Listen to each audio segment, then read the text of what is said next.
And hello again. It's the Two Bucks. We're back. 2021, episode 1. Glad you all made it through 2020. We did. And so envision this, huh? Envision this.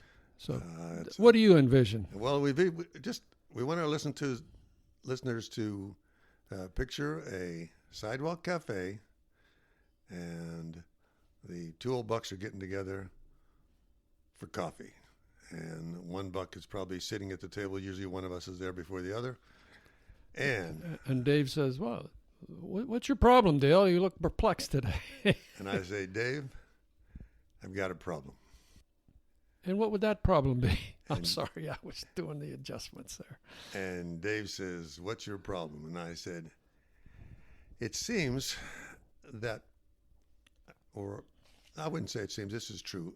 I've discovered that my wife, or people maybe in general, do not know how to use the words always and never.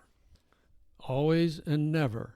Okay, those are two different words. Okay, these are the two words. They don't know how to use the words always. What does the word always mean to you? If you was given a definition, it means 100% of the time. 100% of the time. And if you said never, 0% of the time. 0% of the time. So it's like opposite ends of the spectrum. Opposite ends it's of the like spectrum. A light switch, on or off. Okay. There's no in between. If I say to you, and this is your spouse says to you, you never put down the toilet seat.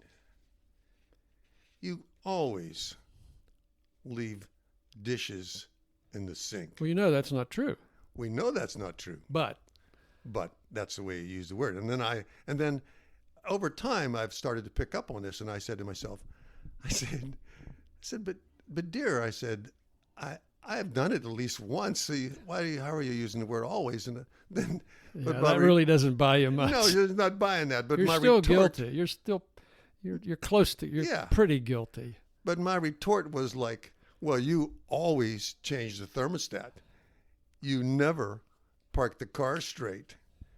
So I'm thinking, I said, we're using these two words wrong. And I think everybody does this. I don't know about you and your side, but everybody says, well, you always go into the shop and do something. You say, I always leave the garage door open. You always leave the garage door open. And it's like, well, I don't always leave it open. And they just interchange this always and never. And it started to bug me. So I'm thinking, how can I resolve this when I hear this? Let me know if you have a resolution. Okay. I'm buying in. Well, there's another aspect to this too. So I said to myself, how can I resolve the always and never? So when I hear the always, you always do this, I say, yes, dear, you are always right, and I never give you enough credit for it. I think that is. Those are words. Those are wise words. Those are wise words. So let me. Can I write that down? You can. If you have anybody out there that has an always and never story, and I'm sure everybody does. You just throw those two words out like crazy. Go ahead and send an email to buckstoold@gmail.com. .com. Yeah. Always and never. Always and never. Speaking of always and never. Always and never. That reminds me of something. Okay. I was just thinking the other day, I never get a flat tire on my bike anymore. You never get one? Well, in all of 2021, I've had two flats, but they were both defective tubes that just kind of split on the inside on their own. They were not as a result of picking up debris or riding over glass or anything. So it was the last week of 2020, and I was just so proud of myself. That you never get a flat tire. I never got a flat in 2020. And so I was getting my bike ready. I decided to change out the stem. I put a little bit higher stem on the bike to, in deference to my ever encroaching arthritis in my neck.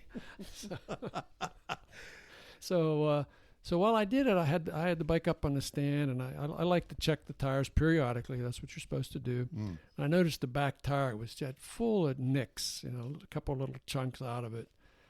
And I thought, oh man, you ride anywhere, don't you? You just ride. Well, you ride. And I said, you know what, when this weekend comes, I'm going to take that tire off. I'm going to look at it and check how thick it is. I might be ready for a new tire. And for you folks listening, we're talking about literally wearing the tread off of these tires. We're not talking about the bike you have in your garage that looks like it just came from Sears. This is a bike that gets used. These are bikes that get used. Literally wear the treads off of these things. So anyway, the next day, it was just a couple days ago. So I go out for my ride, and I'm riding further down the street here. There's a lot of construction going on, new developments, a lot of stones and crushed stones and pebbles out in the bike lane. I'm thinking, oh, this is not good. I'm riding over them, and they're crunching and crackling. And I get through, and these are narrow tires too, aren't they? These are narrow tires. And so about a mile down the road, it's like thump, thump, thump. Oh, it got me. So, God. So never? Well, almost never. Almost never. Yeah. So almost never. There's another one. So I pull over. I get up, take the bike up on the sidewalk. Lay it down, took the back wheel off. It's always the back tire, it's always never the easy tire. It can't be right? the easy tire, yeah. So there's a couple walking on the sidewalk, going past me as I took the tire off. And, and this woman looks at me. She had kind of a Brooklyn type accent. No offense, Brooklyn, that's how you sound. Oh. So, well, I sure hope you know what you're doing. She just kept walking.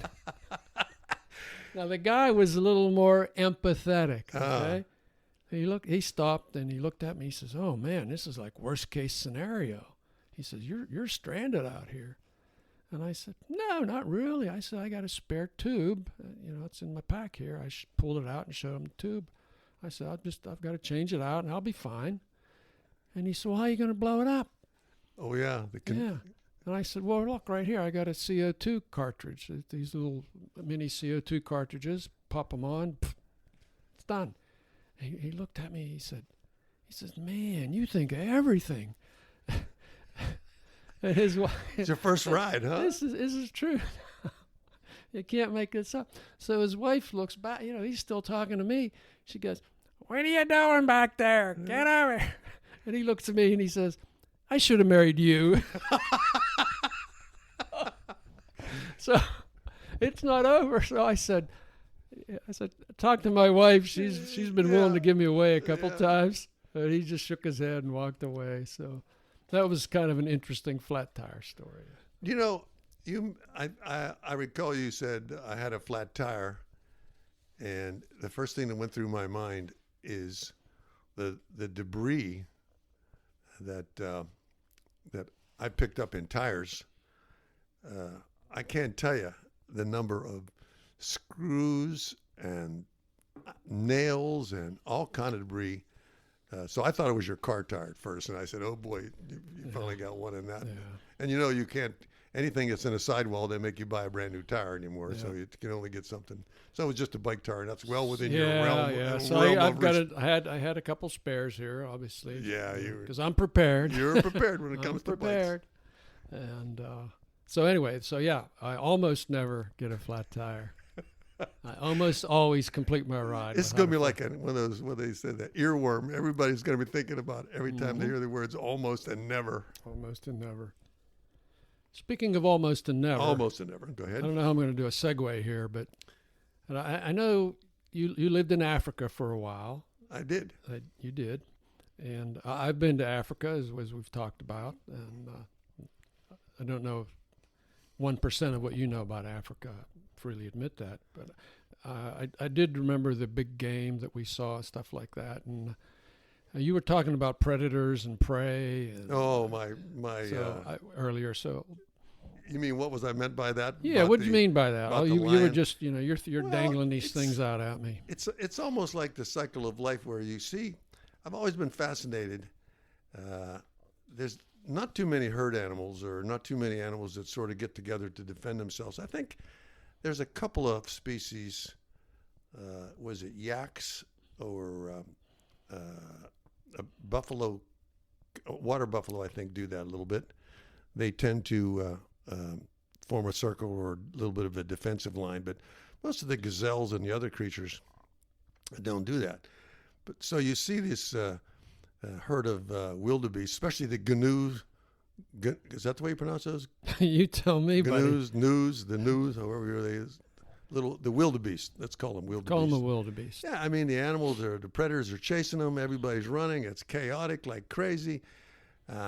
All this drama's going on. Finally, if one of the predators get lucky and they catch one, then the whole herd stops and goes back to wandering and eating again. It's like so everybody else is like, everybody. okay, Yeah, I'm it's off like, the hook hey, now. better him than me. Party's you know what I over. mean? Yeah. So I'm thinking. I said, you know what?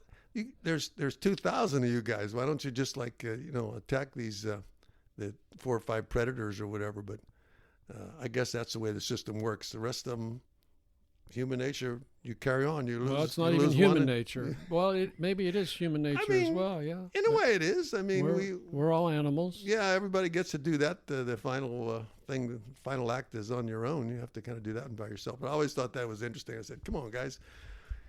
There they are. Turn tail, go after them. And yeah, I don't know why I think I've been over there, but they don't want too free over there. I was in Africa. True. You want an African story? I can give you an African story. Yeah, I had a question about Africa, but if you've got a story, go ahead. I mentioned one time I was fascinated by the language, that in every language, they are able to express the thoughts they want to express clearly. It doesn't matter how it sounds to you or us. We do it in English. They do it in Swahili or whatever it is. But they can express every combination of thoughts. And some of the things I thought was really, really fascinating.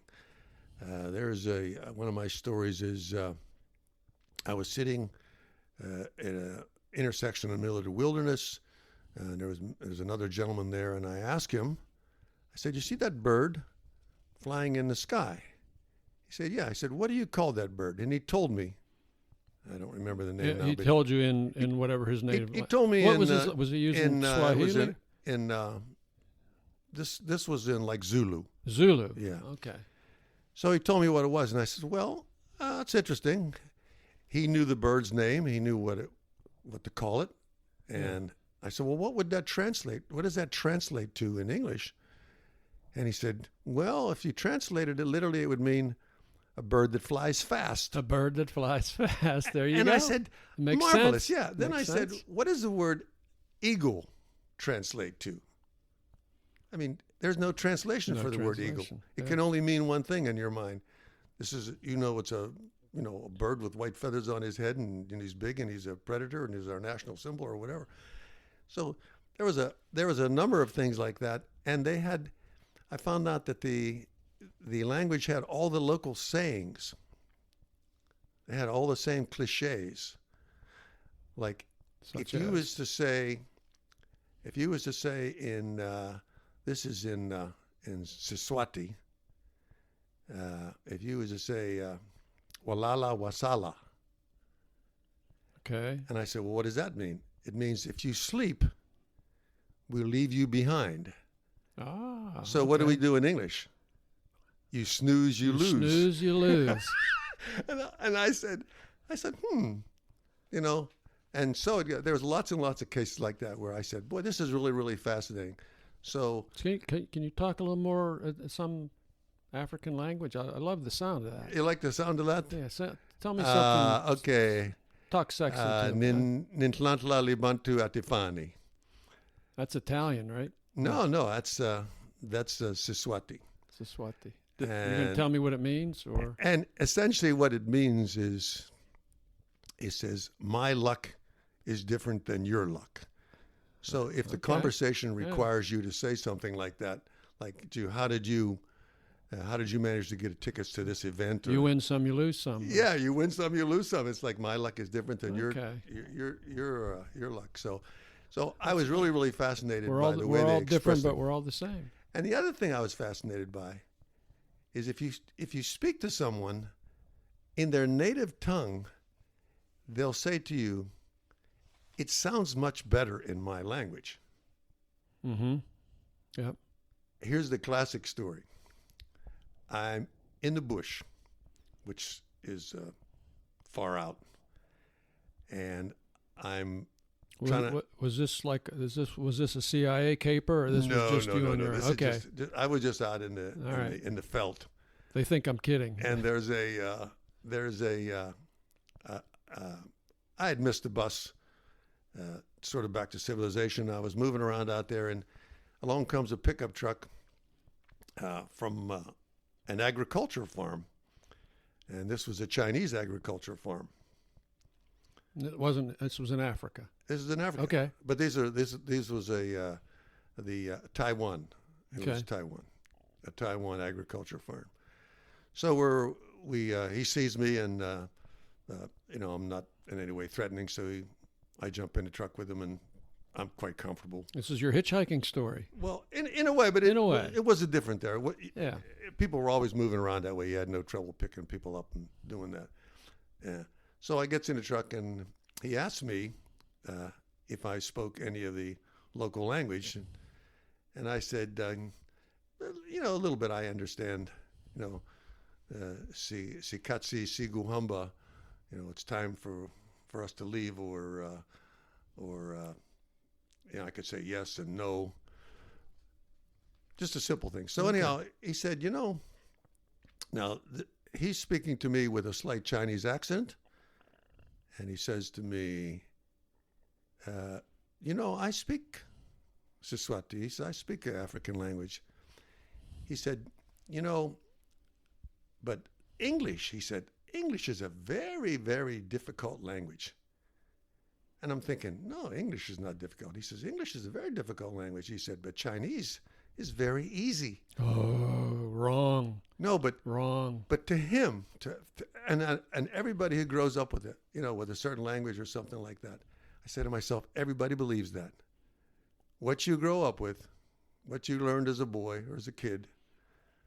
He said, man, this is so easy to understand. It's so easy to speak. This other language is so difficult. And I said, my soul, I thought, I thought I had the easy part, but anyhow, that's the way we had a nice conversation, he and I. And so the language, my African experience being with the languages was very, very fascinating. And I have great respect for any culture. So that's just one African story. It's a good story. Thank you. Thank you. That was more than I was expecting. But I never stood near an elephant. I can tell you that. Never stood near an elephant. You're a little smarter than I am, right? Yeah. Well, I had another bullet here. There's no easy way to segue to this. And I alluded to this on our New Year's Eve podcast, the Rotten Shark. The Rotten Shark? Oh, yeah, the Rotten Shark. I don't know. I probably never told you the Rotten Shark story. You did not. Okay. This is new to me, too. Okay. Well, we were in Iceland. This was on a layover to Europe. So I thought, well, we'll spend a couple days in Iceland on the way over. Was that during the volcano? No, this was... No. This was much after the volcano. Oh, that was after the volcano. Oh yeah, I got a volcano story. I know you do. I know you do. You told me about that. When I was in Paris at a conference. I think it was when that thing blew up. Yeah. When that thing blew up, and we had been there for a week at that point, and then it popped just before everybody was ready to go home, and of course all air traffic was closed down. Yeah. So, anyhow, you weren't there when it wasn't going on when you were doing this story. You were but going the other way. Yeah, okay. my Paris story was we were forced to spend an extra week in Paris because you couldn't because nobody could get in and out. So let me understand. As you are there on a layover, and somehow you're invited to eat something. I invited myself. Yeah, we were wanting to sample the local cuisine. The restaurant we wanted to go to actually ended up being closed, so we're walking around and found this other restaurant. And they had a lot of interesting hors d'oeuvres on the menu. And one of them was this shark. Okay, so I thought, I've got to try that. And go ahead. Okay. So... Well, let me give you a little bit of background on the shark here, first of all. I had to do the research afterwards. It was like when it washed up on the beach. No, it's the Greenland shark, all right? the shark is much like you. It has no kidneys. Okay. Oh. The animal does not have kidneys, so its body doesn't filter urine. So the meat is toxic. Okay, it's loaded with ammonia. Whatever. Okay. So if people ate it, you could experience drunkenness, diarrhea, convulsions, and go blind.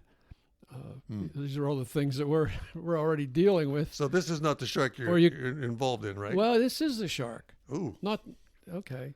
So somebody figured out, well, wait, we'd really like to eat this shark. It's a lot of meat. Let's bury it. Okay. So what they do, they bury the shark. They bury it underground for 8 to 12 weeks. All right. Whoa. Yeah. And the microbes attack the toxins and kind of make them harmless. Now, who? Stop right there. I know. And ask the question. I know what you're going to say. Who thought of that? Who thought of that? It's like somebody said, "I'm going to get rid of. I caught this fish. I don't know what to do with it. I'm going to bury yeah, the darn thing." my brother ate it. Discovered it and said, he "I'm went going to blind dig it up and then he eat died. it." Yeah. Hey. Yeah. I mean, you think about how do they do that? So then you hang it out for 4 more months to age, and then it's edible. All right. So you say. So it's on the menu. So you stand here alive and tell it's me. on the menu. So I ordered it. My wife and I each ordered A portion? a portion of it. It comes out in a glass jar with a sealed lid. All right. It's one of these lids with a clamp-on lid. Yeah. So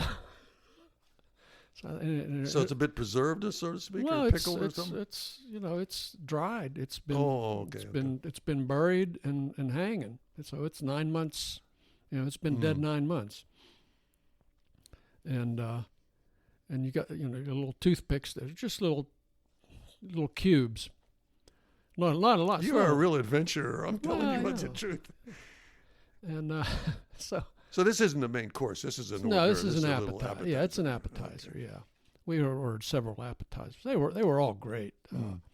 But this was. I opened it up and first of all, you open it up and it's like, whoa! It smells. It smells. Yeah, it's pretty fragrant.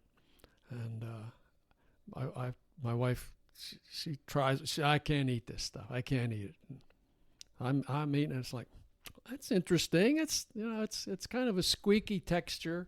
There's a great deal of faith here that since they've produced this or went to the trouble to get it this far, you're convinced that the Icelandic people are convinced they can eat it. So it wasn't terrible. It wasn't terrible. It was kind of like chomping on an ammonia capsule.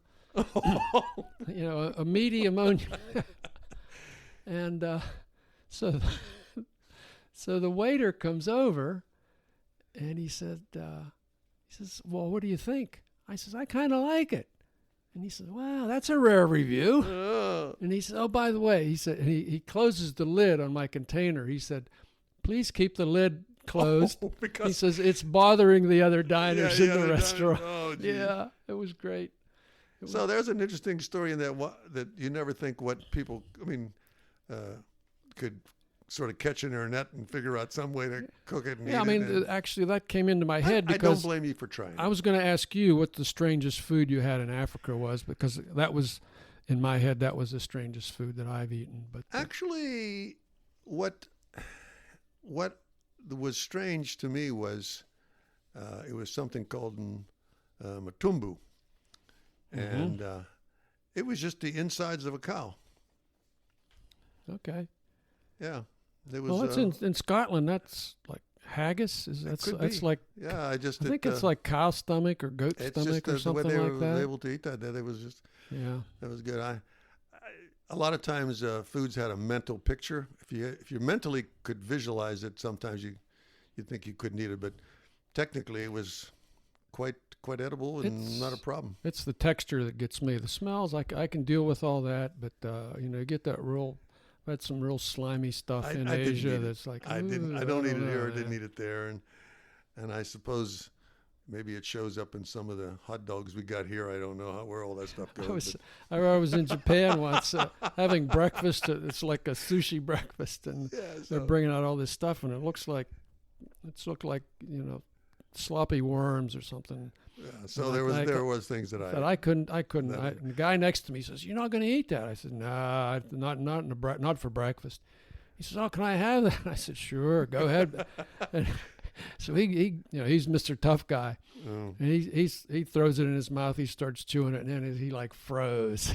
He spit it out. It's like, oh, that's really bad. Well, otherwise there wasn't nothing too exotic. There was some I guess every culture has a bit of something they make out of something, and no, I did okay in my visit to Africa. Perfect. Food-wise. Perfect. Okay. So, anyhow, thank you for the shark story. Thank you. You unfortunately, my mind was picturing hammerheads and great whites and stuff like that, and you picked some little obscure job that I don't even know about. But anyhow, that's my job. Yeah, that's my job. Now, normally, we would go to Culture Club here, and we had 2 book reviews lined up, but we're kind of bumping into the times segment here, so we might want to save these for the next episode. Sure. So this will be like teasers. The authors we're going to talk about next episode would be Robert Ludlum and Michael Perry. So that's like a teaser thing for you folks. So do your homework. So read all that they wrote about both of them, so you're familiar with this. So you know which books we're going to talk 600 about. 600 books. Yeah. I thought maybe we'd just better slip into Letters from Afar. Oh, yes. Okay, yeah, tell me what's happening out there. 2021 edition, Letters from Afar. Now we have an enthusiastic listener, Rick from Florida, is back again. Rick. Yeah, Rick writes. He's a favorite. He's prolific. Mm-hmm. He's prolific, and his stuff's pretty interesting. Loyal listener. He is. So we can't read all his stuff on the air, as it were. But he was commenting on your segment on comics, comic culture. Mm-hmm. And it's kind of a long letter, but I'm just going to talk about the first part of it. He sent me a comic that he likes that I've never heard of, but I think I like it now, and it's called Close to Home, and it's a one panel comic. Mm-hmm. And I'm gonna you're gonna have to picture this. This will be my powers of interpretation or something here. Wait a minute. Before you go, what does that mean when you're trying to explain something on the radio? What is it? What's the word we need for that to explain something? If I knew the word, I don't know. I can't think of the word either. Okay, hey, listeners, sentence. Send us the word in when you're trying to describe a picture. Okay. So we're going to try to describe. You got the power in you. So it's one panel, and it's a couple sitting at the table with a glass of wine. Now the guy's he's not, he's got a frumpy shirt on. His hair's kind of messy. His teeth are kind of messed up, and his face is kind of lopsided. So he's not unattractive. Right. And the girl's, she's all right. So there's 2 thought balloons. Okay, now this is his thought balloon. Here's his thought balloon. His thought balloon is. You're raising him thinking of her. Him right. Thinking of her. Mm-hmm. And he's thinking, wow, she's gorgeous. Nice smile, funny, and she seems into me. Now here's her thought balloon.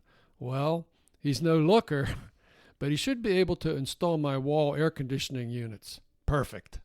I thought that's a great one-panel cartoon, and it's kind of a commentary on life. And I also think that's the example I'm talking about. Rick saw that one. I don't recall that one either, but I still marvel at the men that put them together, or the women that put those together, and that humor is very selective. Yeah. So I found that amusing. Yeah. But so thank you again, Rick from Florida. Yes, thank you, Rick. Keep those cards and letters coming. And so let's move on here. I'm gonna ask you. This is gonna be like a quiz. Do you know where the San Juan Islands are? Do I know where the San Juan Islands are? San Juan Islands. Just a little bit of left of San Juan, Puerto Rico. You see, that's what most people would say. That would be wrong. No, I'm pretty sure the islands next to San Juan are right there. I'm convinced. The San Juan Islands are part of Washington State.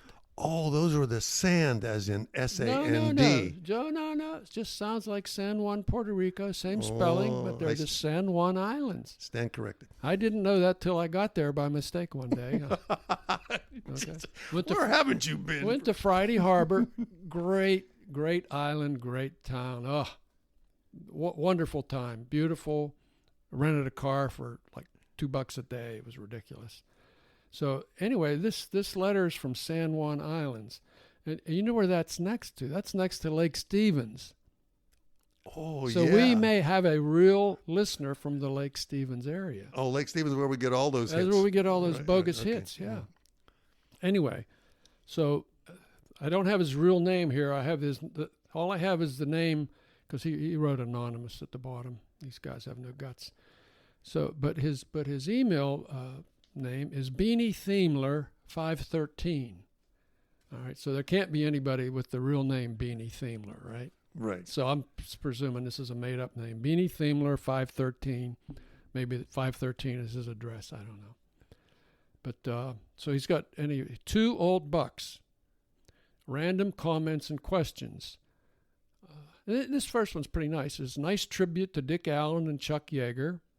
I Googled the town of Wampum and found that it's located near Pittsburgh, Pennsylvania.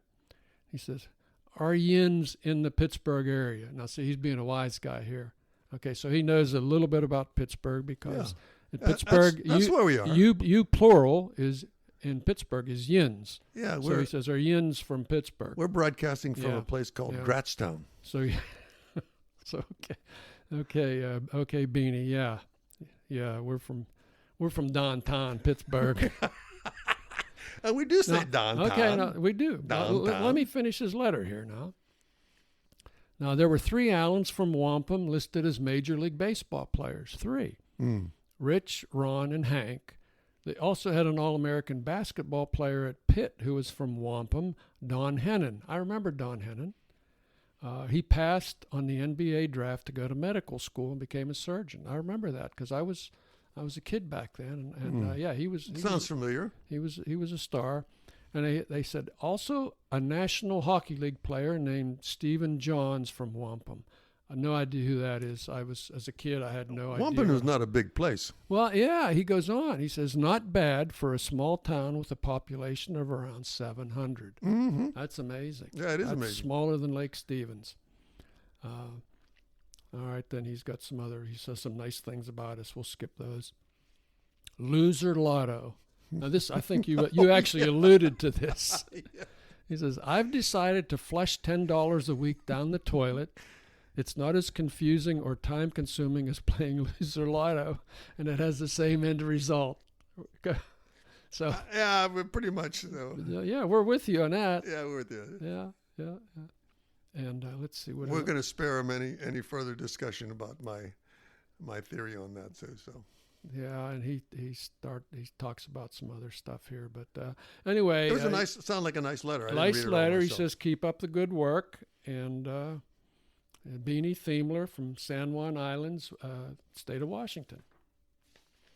So that's a nice letter. Thank you very much. We have another letter from afar. Okay. This is Tammy from Sparks, Nevada. And she says, I'm really enjoying the podcast. Now, she's got really italicized, so that's good. She says, I'm with you, Del. And that's how you emphasize in writing, isn't it? Really? Yeah, really. With it. Yeah, italic. Yeah. She says, I'm with you, Del. I miss bench seats. More comfortable, and you don't lose as many things. Okay, yeah. Well, my bench seat theory. So your bench seat theory, yeah. She said, the discussion on phone numbers. Do you remember a discussion on phone numbers? I don't. But apparently Tammy does. Well, that's one of our advantages of our podcast. Of being old, we can't remember anything. Yeah, we're forgetful, so, and people can read into it. The scary part is we might do the same one over and over. And comment accordingly. Okay. So anyway, this is a good story here. This is funny. She said, the discussion on phone numbers reminded me of something that happened to my mom. When she moved to Reno, she was assigned a number that had belonged to someone else. The other woman was apparently a deadbeat because the calls were coming in at all hours of the day and night from debt collectors. My mother kept assuring them, to no avail, that she was 88 years old and her name was not Aurora. This went on for a couple of months, and nothing she said would stop the calls. Finally, she asked for Aurora's last name, and the guy told her, Borealis. I'm not making this up. This is from Tammy. She says, at that point, she gave up and asked the phone company for a new number. Thought you would enjoy the story. No, I think I remember. I think we made a comment that that the phone companies sometimes don't change the names themselves. It's like another register that does that. Yeah. And so you can get a reused number, So a number this is that's the been same out of as service the- for 6 months. Talking about phone numbers, just briefly, do you ever get any spam calls where you can block them? I do. Yeah. Okay. We all do. Did you ever? One day Did I it said, ever work? No. No, but one day I said, let me see I looked at, I pulled up that series of numbers. I looked at the sequences to see if they were sequential. I started looking at analyzing this number of numbers. I said, my God, I've blocked almost 58 numbers. I'm thinking, if I block 58 numbers, what if somebody else has got 200 of them things? I mean, where do they keep coming up with these phone numbers? Doesn't there some kind of a mathematical limit? So anyhow, if you're out there, count the number of blocked calls you have and see how many you can send those in too. Send us about There'll be those. another contest like Yeah, Loser yeah. Lotto? Okay. Well, no, but I mean, if getting this kind of feedback it's got real potential. I mean, we could become almost an expert with this research. Yeah. I mean, getting back to... I'm rolling my eyes. You see how I'm rolling my eyes. Getting back... Yeah. But, Anyhow, I mean, my only another comment letter? to Tammy is, anybody that would ring up credit card purchases for someone named Aurora Borealis Oh, deserves to She get owes stiffed. money under the name Aurora. Aurora Borealis, Oh, and geez. they kept using that charge card. So, tough luck, guys. Aurora Borealis got one over on you. So There you go. that's great. Hey, speaking of names, when you go in and you go into a fast food joint and they ask for your name, do you give them your real name? I give them your name usually. I'll bet you didn't bet know you that. do. You didn't know that. I mean, they'll say, can I have your name, sir? And I'll say, I am Lion. Or Bond. James Bond. James Bond. Okay. And a lot of times they don't even look up. They just type it in and say, Yeah, Mr. just, Bond, yeah, Mr. yeah, Bond. Yeah. Anyway, Anyhow, another letter? I think we're kind of running on overtime, and Then. I don't want to pay you time and a half. No. Overtime is, I understand that. Yeah. So I do have one more letter here, but I think we'll hold it. It's from Germany. hold that thought. Hold that thought till the next one. So we appreciate the letter. So from where we Germany. are, we're in 2021. We lived to see that day. We did. And we are two old bucks. And you can reach us At bucks2old@gmail.com. Mm-hmm. And with that, With that, I'm Dave, I'm Dell. and we are the two Old old bucks.